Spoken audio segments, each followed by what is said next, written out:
The air puff exercise targets the muscle of the cheek and lips, increasing the muscle tone and reducing the likelihood of the mouth opening during sleep, which facilitates breathing from the nose. First, puff up your left cheek with air. Exert as much force as possible without feeling discomfort. Hold this position for 10 seconds.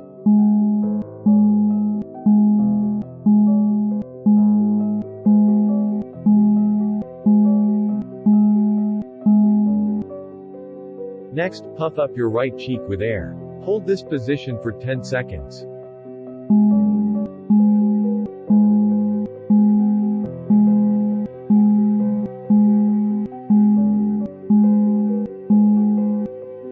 Next, puff up your upper lip with air. Hold this position for 10 seconds.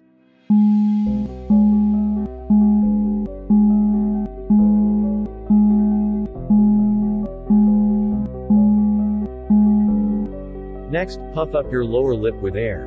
Hold this position for 10 seconds.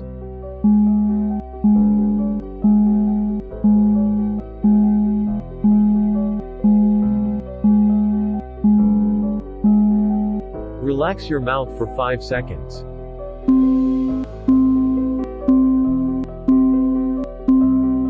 You have completed one set of the exercise. Repeat the exercise 4 more times, for a total of 5 sets of exercise, with 5 seconds rest in between sets.